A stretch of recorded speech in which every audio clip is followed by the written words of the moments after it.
Moçada, Química aula 9, vamos lá, continuação de propriedades periódicas, vamos acabar com o assunto tabela periódica, beleza? Semana passada a gente viu algumas propriedades periódicas, energia de ionização, raio atômico, raio iônico, eu defini com vocês o que era propriedade periódica, eu defini com vocês o que era propriedade aperiódica. Hoje nós vamos trabalhar com propriedades periódicas. Eu coloquei essa tela de novo para a gente dar uma lembrada. Propriedade periódica tem um crescimento ao longo dos períodos. Insisti nisso e alguns de vocês ficaram com dúvida. Este tem que ser um crescimento vertical, não pode ser linear, porque se fosse linear ficaria constante. E ele não é constante ao longo do período, ele varia uniformemente ao longo do período. Gente, aqui normalmente é um metal da família 1A, tá? Aqui é um gás nobre, beleza? Lembre-se disso. O que eu quero hoje com vocês? Eu quero algumas propriedades periódicas novas. Primeira das propriedades periódicas é essa, a tal da eletroafinidade ou afinidade eletrônica. Moçada, entenda que eletroafinidade, eletroafim, eu estou afim de ganhar elétrons. Então o que vai acontecer na eletroafinidade? Eu tenho um cara qualquer gasoso, este cara qualquer gasoso ganhará um elétron e virará um ânion, tá? Fazendo isso, ele solta energia. Então, eletroafinidade é a energia que ele libera. Gases nobres não precisam ganhar elétrons. Por isso que eu não meço eletroafinidade para eles. Por que eles não precisam ganhar elétrons? Eles já são estáveis, eles já obedecem à teoria do octeto. O que vai acontecer numa tabela? A eletroafinidade cresce na linha da família 1A para a família 7A. Beleza? Então, a família 7A tem maior vontade de ganhar elétrons. Ela é mais eletroafim. Ela solta mais energia. Esses valores são de energias que eles estão liberando. Então, liberar mais energia significa que eu estou mais afim de ganhar elétron. Então, insisto, eletroafinidade é a capacidade do cara de ganhar elétron. Ela vai crescer de lá para cá e de baixo para cima, beleza? O flúor é o elemento mais eletroafim. Ele está com uma vontade imensa de ganhar elétron, para virar um ânion e para soltar energia, beleza? Então, a eletroafinidade é isso. Segunda propriedade, a tal da eletronegatividade. É diferente da afinidade. A eletronegatividade envolve o conceito de ligação. A gente ainda não falou de ligação, a gente vai falar de ligação para frente, beleza? Mas eletronegatividade é a força que eu vou fazer sobre uma ligação. Tem que ter ligação. Iônica, metálica, covalente, etc. e tal, e a gente vai discutir isso nas próximas aulas. A eletronegatividade, de novo, não envolve gases. Pode ver que os gases aqui estão em cinza, eles não são envolvidos, porque normalmente eles não fazem ligação. Veja o que eu falei, normalmente eles não fazem ligação. Sempre? Não, normalmente. Então o que vai acontecer? Os caras que estão mais para cá, que são os caras mais eletroafins, que estão afins de ganhar elétron, são normalmente os mais eletronegativos. Por quê? Se eu tiver uma ligação, ele vai puxar essa ligação para ele. Tudo bem? Por isso que eles são os mais eletronegativos. Os caras que estão aqui, que são pouco eletroafins, são baixamente eletronegativos. Eles não são bons elementos eletronegativos. Beleza? Então, a eletronegatividade está envolvida em uma ligação. Tá? Quando eu tiver a ligação, o cara vai puxar mais que o outro. Beleza? Existe uma outra propriedade, que é a eletropositividade. Antes de eu falar de eletropositividade, olha aqui, uma tabela de eletronegatividade. Nós vamos usar essa escala Pauling. Os caras mais escuros são os caras que puxam mais. Veja, compare. Um flúor tem eletronegatividade 3,98. Eu vou mandar esse arquivo para você, fique tranquilo. Tá? Um carbono tem eletronegatividade 2,55. Ou seja, se eu fizer uma ligação carbono e flúor, o flúor vai puxar essa ligação para si. Tudo bem? Beleza? Tá. Próxima tabela, eletropositividade. É o inverso. A negatividade o cara puxa para si, a positividade o cara empurra para longe de si. Então é a capacidade de um cara perder elétrons quando ele fizer uma ligação. Os caras da família 1A não estão afim de ficar com seus elétrons, eles querem perder. Por isso que eles são altamente eletropositivos. Tudo bem? Você pode fazer uma relação eletronegatividade e eletropositividade. Quem ganha, eletronegativo, quem perde, eletropositivo. Beleza? Susi?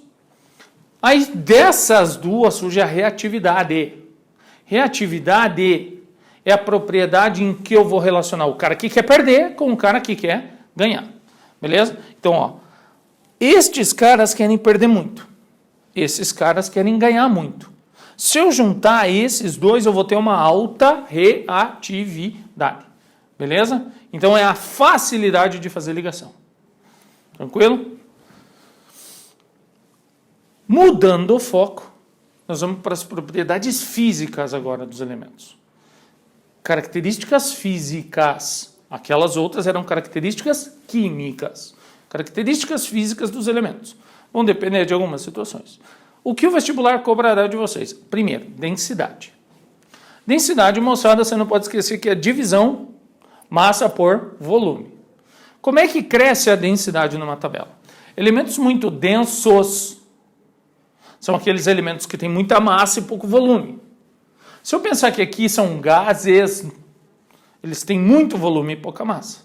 À medida que eu vou andando para dentro, os caras vão se tornando sólidos. E esses elementos sólidos têm muita massa e pouco volume. Por isso que eles são muito densos. A densidade cresce para o meio, a densidade cresce para baixo. O elemento mais denso de toda a tabela é o ósmio. Você tem isso na sua apostila, dê uma lidinha. Tranquilo? Segunda propriedade física que me interessa é o ponto de fusão, é o ponto de ebulição. Ponto de fusão, sólido para líquido, ponto de ebulição do líquido para o gasoso. Moçada, gases, por serem gases, têm baixos pontos de fusão e ebulição, porque já são gasosos. Os sólidos têm altos pontos de fusão e ebulição. O carbono tem um altíssimo ponto de fusão e ebulição. Veja o carbono aqui, ó. Tá? Boro e carbono, lado a lado. O carbono tem um altíssimo ponto de fusão e ebulição. E os caras da família 1A e 2A têm os seus pontos de ebulição e fusão aumentando de baixo para cima. Certo? Então, deem uma olhada com carinho nisso e vocês vão ver. O tungstênio, elemento W, que está aqui no meião da tabela, tem um ponto de fusão de 5.900 graus. Tungstênio, moçada, era usado naquelas lâmpadas de filamento, que a gente tende a deixar de usar. Tá? Aquelas lâmpadas de filamento têm 5.900 graus. Tá? Beleza? Isso é o ponto de fusão do cara.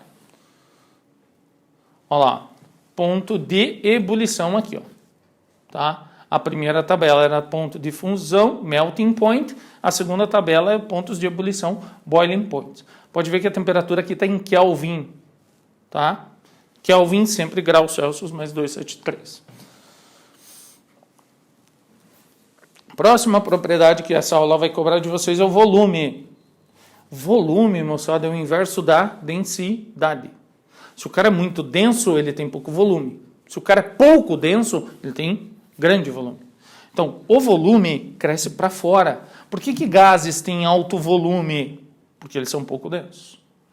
Tudo bem? Então, volume é o inverso da densidade. Ó. Você pode fazer uma analogia, volume e densidade. Densidade para dentro, mais denso, volume para fora, maior. Beleza? Então, volume molar. O volume é o espaço que ele ocupa fora. Essas propriedades não estão na tua apostila, mas eu gostaria que você desse uma olhada. Condutividade térmica. Tá? É a quantidade de calor que o cara transmite. Tudo bem? A quantidade de calor que o cara transmite me diz se o cara é um elemento bom para transmitir calor ou se ele é um elemento ruim para transmitir calor. Perceba, metais da família 1A e 2A têm a sua condutividade térmica aumentando para cima, então eles conduzem bem calor. O alumínio também, ó. Está aqui o boro, está aqui o alumínio. O alumínio é um elemento de alta condutividade térmica, por isso que a gente usa panelas de alumínio. Beleza? Então ele transmite bem o calor, tá? Tranquilo? Isso é condutividade térmica. Resistividade elétrica é a tendência dele de segurar a corrente. É o Rho lá, de uma equaçãozinha que o Luciano vai dar para vocês, tá? Capacidade dele de segurar a corrente. Aqui tem uma tabela de resistividade elétrica, tá? Aqui, ó, é o ferro. O ferro tem uma tendência de resistividade interessante. Tranquilo? E para fechar essa aula, eu gostaria que vocês soubessem esses termos, porque eles são cobrados de vocês, que são as propriedades magnéticas. O que é um diamagneto, o que é um paramagneto e o que é um ferromagneto. Moçada, um diamagneto é um cara que tem a caixinha, o orbital totalmente preenchido. Ele não tem elétron desemparelhado, tá? Este diamagneto é a maioria das substâncias, tá? Beleza? Eles, diamagnetos, normalmente não são magnetizáveis. Então, eles não viram ímã. Beleza? Paramagneto é o cara que tem um elétron dentro da caixinha. Ele tem um elétron desemparelhado. Se eu aproximar um campo elétrico, física total, deste cara, eu vou emparelhar esses espinhos. Eu vou deixar ele magnetizável. E ele é magnetizável sobre a ação de um campo externo. Então, se eu aproximar alguém, ele vai magnetizar. Se eu tirar esse alguém, ele deixa de ser magnético. Tudo bem? Tranquilo? Isso é um paramagneto. Então, diamagneto nunca será ímã. Paramagneto só será ímã se alguém magnetizar ele. E aí tem um ferromagneto. O ferromagneto é o ímã natural. Tá? Ferromagneto é o ímã natural. Por isso que antigamente as famílias 8 lá, se você pegar uma tabela mais antiga, você tinha uma família 8B, que era composta de ferro, cobalto e níquel. Esses elementos são ferromagnetos. Beleza? Valeu? Dê uma lidinha na sua apostila. Cuide com carinho dessa aula 9, ela não é difícil. Valeu? Abraço.